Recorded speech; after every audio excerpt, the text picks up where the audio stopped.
Phuoc Tuy Province, South Vietnam, February 12, 1967, 0347 hours. The Viet Cong sentry never heard the man who killed him. Nguyen Van Tuan had been sitting against the banyan tree for 3 hours, watching the jungle path that led to his unit's base camp. The sounds around him were normal. The chirp of insects, the rustle of leaves in the slight breeze, the distant call of a night bird. He was tired but alert enough. Or so he thought.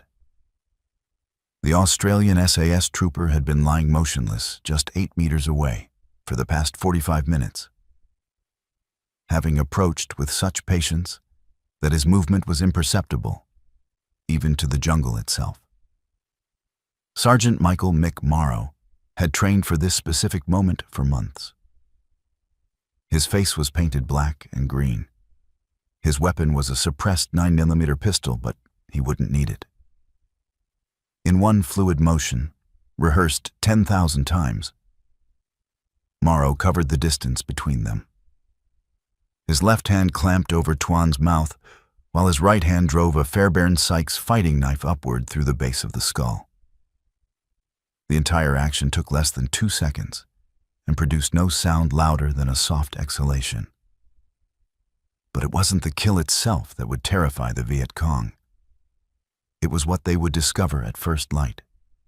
A dead sentry with no wounds they could find initially, no signs of struggle, no footprints approaching or leaving. Just death, silent and inexplicable. Within weeks, local VC would be whispering about Ma Rung, forest ghosts. They had no idea that Australia's most elite soldiers had invented a new kind of psychological warfare, one that would make entire enemy units abandon positions without a shot being fired. What the Viet Cong didn't understand, what they couldn't understand, was that they were facing an enemy who had studied patience as both philosophy and weapon. When Australian Special Air Service Regiment troops first arrived in Vietnam in 1966, many American advisors were skeptical. The SAS operated in 4-man patrols rather than company-sized units. They spent weeks in the jungle rather than days, and most strangely to American observers, they seemed obsessed with making no noise at all. We called them the Ghosts, even before the VC did, recalled U.S. Army Captain Thomas Henderson, who worked with Australian forces in 1967. They'd show up at a forward base, disappear into the jungle for 3 weeks, then reappear with intelligence that was worth its weight in gold. You'd never hear them coming or going. The Australian approach stood in stark contrast to American search and destroy operations. Major Harry Smith of the Australian Army described the philosophical difference. The Americans wanted to find the enemy and kill him with overwhelming firepower. We wanted to find the enemy and kill him without him ever knowing we were there until it was too late. Different wars, same jungle. Initial skepticism from some quarters of the American military establishment centered on the small unit tactics. How could 4-man teams accomplish what required companies or battalions? The answer lay in selection and training so rigorous that fewer than 10% of applicants made it through. The SAS selection course was designed to find men who could operate in complete isolation under extreme stress, explained Squadron Sergeant Major Bill Hindmarsh, who helped design the Vietnam-era training program. We didn't want warriors who charged into battle. We wanted hunters who could spend 48 hours crawling 300 meters through jungle without being detected. The silent killing techniques weren't new. They had roots in British commando training from World War II. But the Australians had refined them to an art form in the jungles of Borneo during the Indonesian confrontation, 1962-1966. There, Australian and British SAS forces had conducted long-range reconnaissance patrols deep in enemy territory, developing tactics that would prove devastatingly effective in Vietnam. In Borneo, we learned that the jungle itself is a weapon, said Sergeant Reg Rowdy Jones, a veteran of both conflicts. Sound travels differently. Smells linger. The wrong movement at the wrong time can give away your position to an enemy you can't even see. So we learn to become part of the jungle, to move like water through leaves, to be patient beyond human patience. But it was the psychological aspect that made the Australian SAS truly unique. They understood that in a guerrilla war, the enemy's mind was as important a target as his body. Every silent kill, every ambush that seemed to come from nowhere, every patrol that disappeared without leaving tracks, all of it fed into a growing sense among the Viet Cong that certain areas of Phuoc Tuy Province were cursed. "We knew the VC were superstitious," explained Lieutenant Jim McBride, who led multiple reconnaissance patrols in 1967 to 68. Many of them came from rural villages where folk beliefs about spirits and the supernatural were very real. We didn't set out to exploit that initially, but once we realized the effect our operations were having on their morale, we, shall we say, didn't discourage the rumors. The Australian government had committed the SAS to Vietnam with a specific mission: long-range reconnaissance and surveillance in Phuoc Tuy Province, where they would operate alongside the 1st Australian Task Force. The area was a known Viet Cong stronghold, with extensive tunnel networks and base camps. The SAS would be Australia's eyes and ears, but they would become much more than that. The genesis of the Australian SAS's approach to Vietnam lay in a unique military heritage that combined British Special Forces doctrine with Australian frontier warfare experience. The regiment itself had been established in 1957, modeled after the British SAS but adapted to Australia's specific military culture and operational requirements. The men who deployed to Vietnam in 1966 had been through arguably the most demanding selection process in the world. The SAS selection course took place in the brutal conditions of Canungra in Queensland. Oppressive heat, dense jungle, and constant physical and mental pressure designed to break all but the most resilient candidates. Selection wasn't about physical fitness, though you needed that, recalled Corporal Peter Taylor, who passed selection in 1965. It was about mental toughness. Could you operate alone for days, with no support? Could you make life or death decisions under extreme stress? Could you stay absolutely still for hours when your body was screaming at you to move? Once selected, SAS troopers underwent specialized training in skills that would become their signature in Vietnam. Close-quarter battle techniques drew from the World War II Fairbairn-Sykes method, the British commando system of silent killing developed by William Fairbairn and Eric Sykes in Shanghai and refined during WO Texel. But the Australians added their own innovations. "We practiced the approach for weeks," explained Sergeant Doug Wallace, a close-quarter battle instructor. "It wasn't just about the kill itself. It was about getting to the target across any terrain, in any condition, without making a sound. We'd practice crossing bamboo floors in training huts.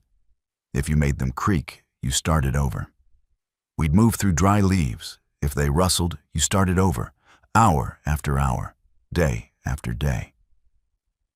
The knife became an extension of the operator's body. The Fairbairn-Sykes fighting knife, with its 7-inch double-edged blade, was designed specifically for one purpose: silent, efficient killing. But technique mattered more than equipment. The primary method was upward thrust through the base of the skull, explained a training manual from the era, now declassified. This severs the spinal cord and brainstem instantaneously. Death is immediate and silent. Secondary methods included the throat cut and heart thrust, but these were considered less reliable in terms of guaranteeing silence. Alongside killing techniques, SAS troopers mastered the art of movement. Jungle walking was a skill that took months to perfect. It involved analyzing each step before committing weight, moving at a pace that seemed agonizingly slow to outsiders but was devastatingly effective in the field. In training, we'd have an instructor stand 5 meters away with his eyes closed, recalled Trooper Kevin "Kevy" Mitchell. If he heard you move, you failed. You learned to place your foot down toe first, feeling for branches or leaves before committing your weight. You learned to move your body through vegetation by parting it gently rather than pushing through. You learned to control your breathing so it didn't give you away. The 4-man patrol became the standard operating unit. This small size offered maximum stealth and sustainability. 4 men could carry enough supplies for 3 weeks, could move through jungle that would slow down larger units, and could extract quickly if compromised.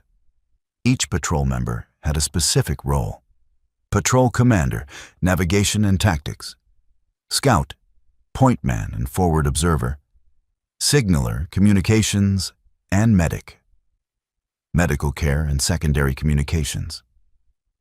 But every member was cross-trained in all roles and in silent killing techniques.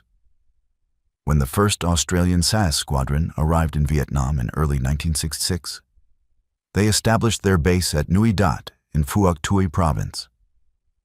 The area was thick with Viet Cong forces, the D45 Battalion, local force units, and North Vietnamese Army regulars moving supplies along the Ho Chi Minh Trail extensions.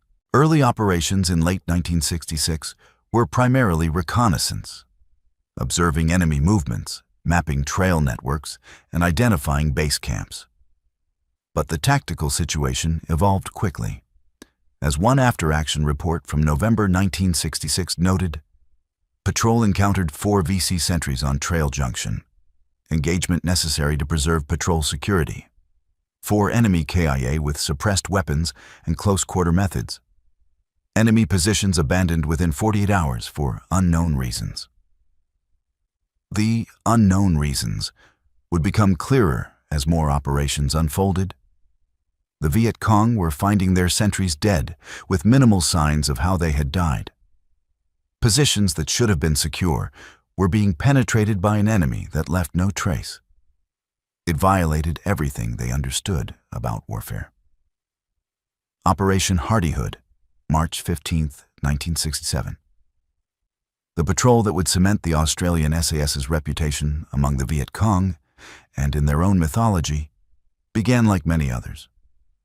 4 men inserted by helicopter into thick jungle northwest of Nui Dat, hunting a reported Viet Cong base camp. Sergeant Alan "Jock" Mackenzie led the patrol deep into what intelligence called the Long High Hills Complex, a known D5 battalion area. For 5 days, they moved like shadows, averaging less than 2 kilometers per day, pausing for hours at suspected danger areas, becoming part of the jungle ecosystem. On day 6, they found what they were looking for: a well-used trail with fresh footprints, supplies recently moved, and most importantly, a sentry position that rotated guards every 4 hours. "We observed for 36 hours, Mackenzie later reported. Counted 16 different individuals using the trail, identified sentry pattern, rotation schedule, and probable base camp location approximately 300 meters southwest. Recommended ambush to gather intelligence and weapons. But Mackenzie made an adjustment to standard procedure. Rather than ambush the trail with conventional methods, claymore mines and automatic weapons, he decided on a different approach. They would take out the sentries silently and then withdraw without the enemy knowing they had been there until it was too late. The first sentry was a young VC fighter, perhaps 18 years old, sitting in the darkness at 0200 hours on March 24. Trooper Brad Wilson made the approach, taking 42 minutes to cover 7 meters of jungle floor. The kill was textbook, swift, silent, absolute. Wilson dragged the body into thick vegetation and returned to the patrol. At 0600 hours, when the next sentry rotation arrived, they found their position empty. The missing sentry was assumed to have deserted, a not uncommon occurrence. A replacement took position. At 1400 hours, during the hottest part of the day when vigilance typically wavered, Corporal James "Jimmy" Chen approached the second sentry. This one was older, more experienced, but heat and humidity had dulled his awareness. Chen used the same technique, hand over mouth, knife through brainstem, and concealed the body in a different location. By the time the evening rotation discovered 2 missing sentries, alarm began spreading through the VC unit. But here's where the psychological operation truly began. We could have withdrawn then, Mackenzie explained years later. But we made a tactical decision. We left evidence that would confuse them. A single American cigarette butt near one position, nothing at all near the other. No brass casings, no blood trails they could find initially. Just missing men in the jungle.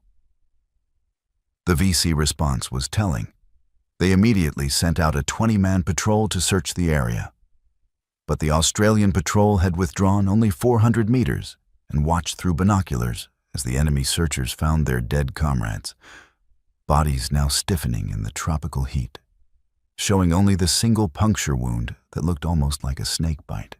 We could see them through the scopes, recalled signaller Peter Sig Donnelly. They were clearly spooked. Lots of pointing, raised voices, looking around nervously. They abandoned that position the same afternoon. But Mackenzie's patrol wasn't finished. 3 nights later, and 2 kilometers away, they found another VC position, a supply cache with guards. Again, they employed silent kills, but this time with a twist. After eliminating 2 guards, they removed several supplies, but left others obviously untouched, creating the impression that the attackers were selective about what they took, or that something had scared them away mid-operation. The intelligence value was significant, noted an assessment from Australian Task Force headquarters. But the psychological impact was potentially greater. Enemy radio intercepts over the following week indicated significant nervousness about phantom units operating in the area. Le Van Than, a former D445 battalion soldier who defected in 1968, later described the impact. We heard stories from other units about fighters who disappeared without a sound. No gunfire, no mortars, just gone. Some bodies were found days later, killed in ways we didn't understand. The village elders told us the forest spirits were angry, that we had angered Ma Rung by taking shelter in sacred areas. Many young fighters believed this. As 1967 progressed, the Australian SAS refined their techniques based on operational experience and the enemy's reactions. What emerged was a sophisticated psychological warfare campaign that complemented their reconnaissance mission. The Ghost Patrol methodology evolved into a deliberate strategy. SAS Commander Lieutenant Colonel Jim Hughes issued guidelines that balanced tactical effectiveness with psychological impact. Where tactically feasible and operationally secure, patrols are authorized to employ silent interdiction methods that maximize enemy uncertainty and demoralization. However, patrol security and intelligence gathering remain primary mission priorities. In practice, this meant SAS patrols would sometimes take actions specifically designed to confuse and frighten the enemy. After silent kills, they might leave subtle evidence suggesting paranormal activity. Bodies positioned strangely, personal items removed, but weapons left behind. Or no evidence at all of how death occurred. We learned that the VC had specific superstitions, explained Captain Mike Roberts, who served with the SAS in 1968. They believed certain areas had guardian spirits. They believed death without wounds was the work of angry ghosts. They believed strange occurrences in the jungle, unexplained sounds, missing sentries, items moved, were supernatural signs. We didn't create these beliefs, but we certainly didn't discourage them. The silent killing techniques themselves evolved. The basic method, upward knife thrust through the skull, remained standard, but operators developed variations for different scenarios. The ambush kill, from concealment, targeting enemy soldiers who paused on trails, required precise timing and absolute certainty of target isolation. The sentry removal, The classic technique used against guards at base camps, trail junctions, and supply caches. Often performed in pairs, one operator as killer, one as backup security. The clearing kill, used when entering enemy bunkers or structures. Extremely dangerous, requiring split-second decision-making and flawless execution. Every kill had to be certain, emphasized Sergeant Wallace. If you wounded instead of killed, if the target made noise, if you left evidence, you compromised not just your patrol but potentially every SAS operation in the province. The pressure was immense. The Viet Cong attempted various countermeasures. They increased sentry numbers, created overlapping guard positions, and instituted hourly check-in procedures. Some units began operating in larger groups, refusing to spread out even for foraging or latrine breaks. But these adaptations played into the SAS's larger strategic objective. Enemy units that bunched together were easier to spot from aerial reconnaissance. Units that stayed in larger groups couldn't forage as effectively and consumed supplies faster. Increased sentry rotations meant fewer men sleeping, reducing overall unit effectiveness.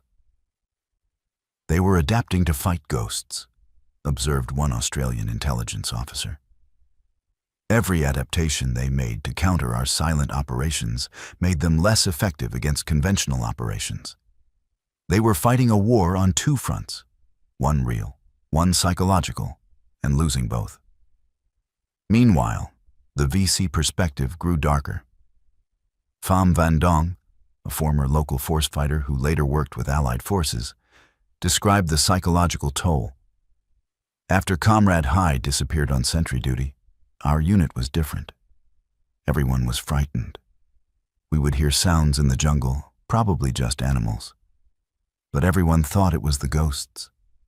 Some men refused sentry duty at night. One fighter shot at shadows and gave away our position. The political officer told us these were Australian special forces, not spirits, but many didn't believe him. How could men move through jungle without sound? How could they kill without leaving traces? It had to be magic. The Australian patrols also refined their escape and evasion techniques. After a contact, they would execute carefully rehearsed extraction procedures that further enhanced their ghost reputation. We'd plan multiple extraction routes before every operation, explained Patrol Commander Lieutenant David Richardson. After a contact, we'd move along one route for several hundred meters, then loop back and observe our own trail. If we were being followed, which was rare, we could ambush the trackers. But usually, the enemy was too spooked to pursue effectively. They'd find the bodies, secure the area, and withdraw. We'd already be kilometers away, watching them through binoculars. By late 1967, certain areas of Phuoc Tuy Province had gained reputations among VC units as ghost territories. Places where fighters disappeared, where death came silently, where the jungle itself seemed hostile. These weren't official exclusion zones, but enemy activity in these areas dropped measurably. We had radio intercepts where VC commanders were ordering units into specific areas, and the troops were arguing, saying those areas were haunted, recalled an intelligence analyst from the Australian task force. The commander would overrule them, but you could hear the reluctance.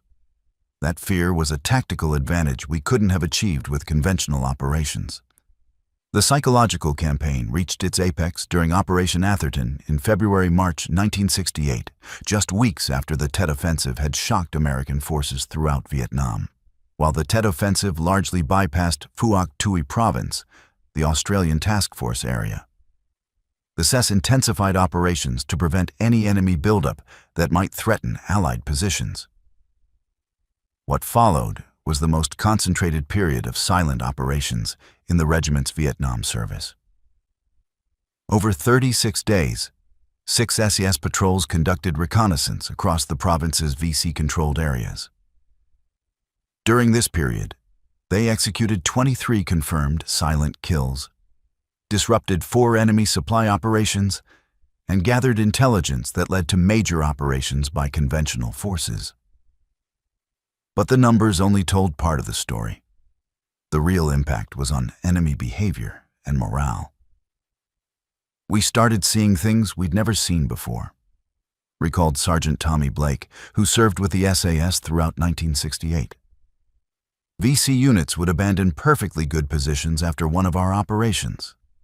We'd find base camps with supplies still there, cooking fires recently extinguished, just abandoned. They were running from us before we even arrived. One particular operation during Atherton became legendary within the SAS. A patrol led by Sergeant Colin Cole Fraser was tasked with locating a suspected VC regimental headquarters. After 7 days of tracking, they found it. A sophisticated bunker complex with extensive overhead cover, good defensive positions, and approximately 40 enemy soldiers. Standard procedure would have called for marking the location and withdrawing for an airstrike or conventional assault. Instead, Fraser made a different decision. The weather was closing in, monsoon rain starting, visibility dropping, Fraser later explained. We had good concealment and the enemy was getting complacent. I decided we could degrade their capability before calling in the strike. Over 3 nights, Fraser's patrol systematically eliminated 7 sentries and 3 senior cadre who had isolated themselves from the main group. Each kill was executed with textbook precision. Each body was concealed in a way that would be discovered gradually, maximizing psychological impact. By the 3rd day, we could see them through our scopes, Fraser recalled. They were paranoid. Triple guards on every position, no one moving alone. Some of them were clearly arguing. Then on the 4th morning, they started packing up. They abandoned that position, one they'd probably spent weeks preparing, because of 7 dead men. The psychological damage was measurable. Intelligence assessments from captured documents and prisoner interrogations revealed that entire VC battalions were requesting transfers out of Phuoc Tuy Province. Training materials captured from enemy units included new sections on ghost patrol countermeasures that were almost comical in their desperation. Recommendations to wear religious amulets, perform protective rituals, and avoid certain areas during specific moon phases. They were taking tactical advice from village shamans, noted one Australian intelligence officer reviewing the documents. That's how thoroughly we'd gotten into their heads. The effectiveness came at a price, though not in casualties. The psychological toll on the SAS operators themselves was significant. Operating for weeks in enemy territory, carrying out kills that required getting within arm's reach of the target, and maintaining absolute operational security created enormous stress. You couldn't talk about most of it, even with your mates, explained Corporal Mitchell years later. The operations were classified, the techniques were classified, and honestly, some of it was hard to process. You're not shooting someone from 100 meters away. You're close enough to smell them, close enough to feel them die. That stays with you. Despite this, the operational tempo continued. By mid-1968, the Australian SS had established a reputation throughout Vietnam. American Special Forces units studied their methods. Vietnamese allies requested their presence in their areas, and the Viet Cong continued to abandon positions and routes when intelligence suggested SAS presence. The body count wasn't huge by Vietnam War standards, observed a post-war analysis from the Australian Army, but the strategic impact was disproportionate to the numbers. An entire province, thousands of square kilometers, saw reduced enemy activity partially due to fear of 4-man patrols that most enemy soldiers never even saw. The Australian SAS's silent operations in Vietnam demonstrated a fundamental truth about guerrilla warfare. Psychology can be as powerful as firepower. While American forces were measuring success in body counts and territory controlled, the Australians had discovered that making the enemy afraid to operate was sometimes more valuable than destroying his forces. When the Australian task force withdrew from Vietnam in 1972, they left behind a legend that persisted for years. Former Viet Cong soldiers interviewed decades later still remembered the ghost soldiers of Phuoc Tuy Province. Some still believed the stories of supernatural forces. Others had come to understand they'd faced one of the world's most elite special forces units. We learned after the war what they really were, reflected Nguyen Van Tuan, a former VC fighter. Not spirits, but Australian commandos. But knowing the truth didn't change how we felt when we were in that jungle, hearing stories of men who disappeared. Fear is fear, whether the source is real or imagined. The techniques themselves became part of SAS lore and training. The emphasis on patience, stealth, and psychological impact influenced special operations doctrine in Australia and beyond. Elements of the Vietnam-era methods appear in modern special forces training worldwide, though the extreme close-quarter techniques have been largely superseded by suppressed weapons and advanced technology. For the men who carried out these operations, the experience was complex.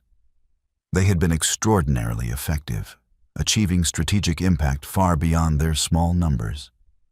But the nature of the work, intimate, silent, and relentless, left scars that some veterans struggled with for decades. We were good at what we did, maybe the best, reflected Sergeant Mackenzie in a 1995 interview.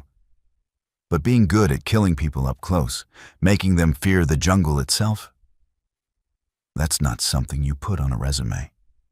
It's something you live with, hopefully with pride in the mission, but also with full awareness of what it cost, enemy and friendly alike. The lesson for military historians is clear. In unconventional warfare, the most sophisticated weapons are sometimes patience, stealth, and the human mind. The Australian SAS didn't win the Vietnam War. No one did. But in their small corner of the conflict, they demonstrated that 4 men with the right training, mindset, and tactics could achieve effects that entire battalions could not. The Ma Rung, the forest ghosts, were real after all.